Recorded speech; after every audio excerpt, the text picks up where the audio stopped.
एक गल जिहड़ी है वो दिमाग च बिठा लो, हमेशा के लिए जब भी आप कोई भी वीडियो भी देख रहे हैं, मेरे अलावा मैं ये नहीं बात कर रहा कि मैं बहुत बड़ा कोई ट्रेडर हूं, मेरी पूरी कोशिश यही होती है कि आपको रियलिटी बताई जाए। लेकिन कोई भी वीडियो देख रहे हैं, उसमें अगर कोई भी बंदा आपको सिर्फ एक एनालिसिस की बात कर रहा है तो कभी भी उसको फॉलो ना करें।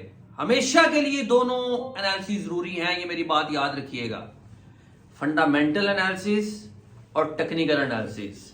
बहुत सारी वीडियोस आ रही होती हैं जिसमें सिर्फ टेक्निकल एनालिसिस की बात की जाती है। मैं इस चीज को डिनाई नहीं करता कि टेक्निकल एनालिसिस भी बहुत जरूरी है मार्केट में।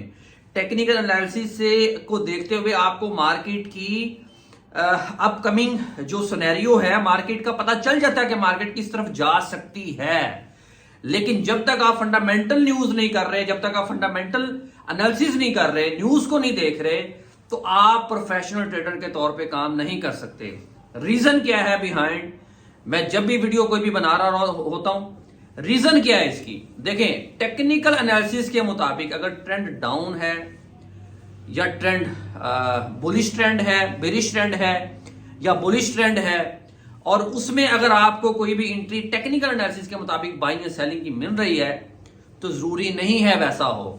यहां पे हर बंदा प्रॉफिट कमा लो जी, प्रॉफिट कमा लो, कोई बंदा लॉस की बात नहीं कर रहा। देखें, रिस्की बिजनेस है, इसमें आपको बहुत सारी चीजों को देख के चलना है।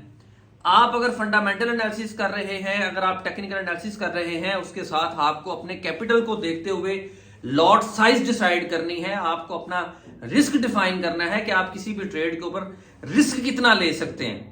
ऐसा नहीं है कि आप जस्ट आपको किसी ने अगर बोल दिया जी ये स्ट्रेटजी नो लॉस स्ट्रेटजी जी आ गई जनाब, तो नो लॉस स्ट्रेटजी के मुताबिक तुम ट्रेड करोगे तो नुकसान ही नहीं होएगा कभी, नेवर, ऐसी कोई बात नहीं है। इसमें आपने दोनों एनालिसिस करने के साथ साथ आपने रिस्क मैनेजमेंट और मनी मैनेजमेंट दोनों को साथ लेके चलेंगे तो आपको फायदा होगा। ये मेरी बात आप याद रखिएगा। अगर आप दोनों को एनालिसिस में से एक एनालिसिस कर रहे हैं, आप लॉट साइज प्रॉपर जो है वो ठीक नहीं सिलेक्ट कर रहे, मिसाल के तौर पे $1000 का बैलेंस है और तुसी सोच लिया जैसे जनाब रातों रात अमीर बन जाएंगे ट्रेडिंग दे विच, तो गलत है। मैं भी होटल्स में जाके वीडियोस बना सकता हूं, मैं भी 5 स्टार दे विच जाके जनाब मेरे अपना उस पे शॉर्ट्स में देखेंगे तो मैं तो हर चौथे 5वें दिन जाता हूं, ठीक है, due to some business meeting के लिए भी, लेकिन मैं उधर तो नहीं, जो रियल हूं वो आपको बता रहा हूं। और रियलिटी इसकी क्या है, देखिए ट्रेडिंग की रियलिटी क्या है, मैंने आपको इस चैनल पे सिर्फ वही बतानी है। नंबर 1 फंडामेंटल एनालिसिस, अभी मैं आपको स्क्रीन पे दिखाऊंगा कि आज न्यूज कौन कौन सी आई और उसका इंपैक्ट मार्केट पे क्या हुआ। Number 2 technical analysis. Number 3 risk management और मनी मैनेजमेंट ਨੂੰ ਇਹ ਦਿਮਾਗ 'ਚ ਗੱਲ ਬਿਠਾ ਲਓ, ਵਾੜ लो दिमाग 'ਚ ਗੱਲ कि विदाउट रिस्क मैनेजमेंट और मनी मैनेजमेंट के बगैर आपने ट्रेड नहीं करनी। मिसाल दे के समझाऊंगा, $1000 का अगर बैलेंस है तो कभी ये नहीं सोचना कि जनाब असी रातों रात इन्हें $2000 कर देना है, वो फिर एक बार ही होएगा, दूसरी दफा लॉस कर बैठेंगे आप सारा पैसा। हमेशा के लिए आप प्रॉपर मैनेजमेंट के साथ चलें। मिसाल है कि अगर आपका $1000 का अकाउंट है और आपका टारगेट है कि जनाब मैं $10 निकालूंगा, गुड, पर डे की बात कर रहा हूं, $40 निकालूंगा, 50 तक भी अगर समझ आती है तो ठीक है, इट्स एक्सेप्टेबल, क्योंकि आप उस हिसाब से लॉट साइज सिलेक्ट करेंगे, आप एक लेवल तक, एक लिमिट तक आप रिस्क डिफाइन कर देंगे। आपने एनालिसिस किया, फंडामेंटल एनालिसिस किया, आपने टेक्निकल एनालिसिस किया और आपको लगा कि यहां से मार्केट बाय होगी और आपने $30 का रिस्क ले लिया और आपकी ट्रेड अगर आपको लॉस हो गया तो it's mean remaining $970 you have in your account, और आप उससे दोबारा एनालिसिस अपना करके दोबारा आप एवरेजिंग के थ्रू भी अपना लॉस भी रिकवर कर सकते हैं और आप प्रॉफिट में जा सकते हैं। Let's come to the economic calendar. आज देखते हैं कि ट्रेड को आज न्यूज कौन कौन सी आई है और फिर टेक्निकल एनालिसिस को देखते हैं कि न्यूज का इंपैक्ट का फंडामेंटल जो एनालिसिस है उसके मुताबिक न्यूज का इंपैक्ट मार्केट पे क्या हुआ। Let's come. सबसे पहले डेट 5 जनवरी। हाई इंपैक्ट न्यूज जो है आज 6:30 बजे कैनेडियन डॉलर की थी और यूएसडी डॉलर की थी। यूएसडी डॉलर का जो डेटा है, क्योंकि मोस्टली जो ट्रेडर्स हैं वो यूएसडी में ही ट्रेड करते हैं, तो एवरेज हॉर्ली अर्निंग का डेटा था और ये प्लस डेटा आया है 6:30 बजे। अब 6:30 बजे देखिए, इसका मकसद क्या आपको दिखाने का। अब 6:30 बजे अगर आप टेक्निकल एनालिसिस कर रहे हैं ना, और टेक्निकल एनालिसिस के मुताबिक अगर आपकी फॉर एग्जांपल बाइंग बन रही है, तो मेरा ये ख्याल है कि उस वक्त 6:30 बजे मार्केट ने सेल एक दफा मारा होगा। सेल मार के बाइंग की पोजीशन टेक्निकली बना सकती है मार्केट, लेकिन न्यूज का इंपैक्ट जरूर होता है। हाँ, अगर आप टेक्निकल, बड़े लोग कह रहे हैं यहां से ऐसे कर लें, फलाना कर लें, सब बकवास है, ठीक है। अगर आप फंडामेंटल एनालिसिस को नहीं देख रहे तो बकवास है। हाँ, अगर फंडामेंटल को देख रहे हैं तो फिर आपकी टेक्निकल स्टडी काम करेगी। एक आपने ये डाटा देखा, उसके बाद यूएसडी का 8 बजे माइनस का डाटा है। अब ये बड़ी इंटरेस्टिंग चीज है, गौर से सुने। 6:30 बजे मार्केट डेटा प्लस आया है। इट्स मीन कि अगर कोई यूरो यूएसडी में ट्रेड कर रहा है तो नीचे जाना चाहिए।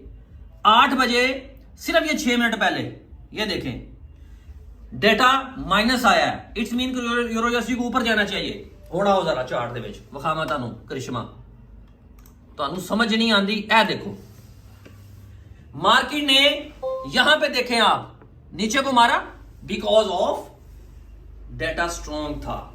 ये 1 घंटे की मैंने कैंडल खोली हुई है, आप ये देखें 1 घंटे का चार्ट है और ये देखिए 8 है ना, 7 6, ये 6 बजे, ये 6 बजे है।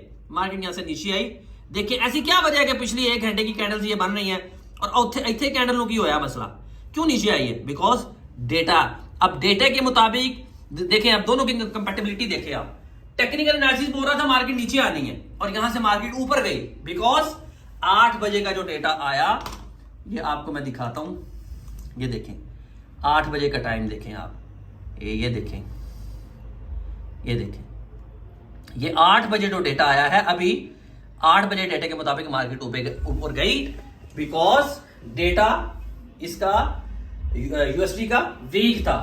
इसी तरीके से जितने भी पेयर्स हैं राइट साइड पे जिनके यूएसडी है, पाउंड यूएसडी अभी ऊपर को जा रहा है, यूरो यूएसडी ऊपर को जा रहा है, ऑस्ट्रेलियन यूएसडी ऊपर को जा रहा है, यूएसडी जापानीज लेफ्ट साइड जितने भी पेयर है नीचे आ रहे हैं बिकॉज अभी जो हाई इंपैक्ट न्यूज आई है उसमें यूएसडी का डेटा वीक आया है। आई होप कि आपको समझ आ गया होगा। देखें ये कोई बहुत बड़ी कोई कस्तूरी नहीं है, trading is a very simple. दोनों एनालिसिस होते हैं। देखें रिस्क जो होता है ये एक ह्यूमन नेचर है ऐसा कि आप ये एक फितरतन ये बात है कि इंसान जो है ना वो लॉस लाइफ देख नहीं सकता। देखें इसमें जब आप प्रॉपर एनालिसिस करेंगे, आप रूल्स के मुताबिक ट्रेड करेंगे तो फिर रूल्स कुछ का मतलब है रूल्स, उसके ऊपर डट जाएं। लॉस हो रहा है तो लॉस ले लें, प्रॉफिट हो रहा है तो फिर प्रॉफिट हिट होने का इंतजार करें जो आपने टारगेट सेट किया हुआ है। फॉर एग्जांपल आपने अगर एक ट्रेड आपको फाइंड हुई और आपको लगा जी ये मैंने 30 पॉइंट प्रॉफिट लेना है और 10 पॉइंट लॉस लेना है, तो अगर मार्केट लॉस की तरफ आ रही है 8 पॉइंट, उसको मॉडिफाई करके 20 पॉइंट पे ना ले जाएं कि शायद मार्केट इथों वापस आ जाए। ऐसे नहीं होता। मार्केट अगर नीचे जा रही है तो फिर वो नीचे ही जाती जाएगी। आप न्यूज का इंपैक्ट देखा है कि कैसे मार्केट एकदम से हाई फ्लक्चुएशन हुई है और मार्केट ऊपर गई है। और अगर प्रॉफिट का वेट कर रहे हैं, you have to wait till hit your profit. 30 points जब तक मार्केट उसको टच नहीं करती तुसी नहीं हिलना, आपने उसको मॉडिफाई नहीं करना। ये ना अच्छा प्रॉफिट जब होता है 20 पॉइंट फौरन ट्रेड तुसी काट देंगे हो, अच्छा यार प्रॉफिट हो रहा है काट दो, तो लॉस होता है तो वेट करते बैठ, अच्छा यार अभी यहां से शायद वापस आ जाए मार्केट, शायद ऐसे हो जाए। ये सब बकवास बातें हैं। बेशुमार लोग यहाँ पे ठीक है बना रहे हैं वीडियोस, लेकिन रियलिटी बतानी चाहिए आपको। और रियलिटी में या इस चैनल पे आपको रियलिटी ही मिलेगी। मैंने तो सीधी सीधी बातें करनी है और इसी चीजों को ही फॉलो करेंगे। तो चाहे आप फॉरेक्स में ट्रेड कर रहे हैं, चाहे आप क्रिप्टो में ट्रेड कर रहे हैं, चाहे आप कमोडिटीज में ट्रेड कर रहे हैं, चाहे आप स्टॉक्स में ट्रेड कर रहे हैं, ये 2-3 चीजें ही हैं। इनको लेके चलेंगे तो आप कामयाब होंगे। और सबसे जो जरूरी चीज है, आपके एनालिसिस जितने मर्जी स्ट्रॉन्ग है, अगर आप अपने इमोशंस को कंट्रोल नहीं रख सकते तो भी लॉस होगा। ये भी गल समझ लो, फिर भी लॉस होना है तो। सो ऑलवेज अब मैं इम्प्लाइड अंदाज में आपको समझाने की कोशिश करता हूं कि हमेशा के लिए 2 एनालिसिस जो है वो जरूरी है मार्केट में। और हमेशा के लिए जिस रूल्स को, जिस स्ट्रेटजी के तहत आप काम कर रहे हैं उसको कभी तोड़ें मत, उसको फॉलो करें। देखिए अगर आप एक एनालिसिस अगर आपका बता रहा है जी मुझे प्रॉफिट होगा, तो आपको अगर वो लॉस होता है तो जरूरी नहीं कि वो आपका एनालिसिस फेल हो गया। आपको अपनी स्टडी के ऊपर, आपको अपने एनालिसिस के ऊपर पूरा एतमाद होना चाहिए। कॉन्फिडेंस के साथ ट्रेड करें और पैसा बनाएं। Thank you so much. अगर कोई भी सवाल है कमेंट बॉक्स में जरूर बताएं। कोई भी आप किसी किस्म का भी पूछना चाह रहे हैं, आप कमेंट बॉक्स में मेरे से पूछ सकते हैं। I will try my best कि आपको टाइमली उसका रिप्लाई करूं। Thank you so much. Good bye.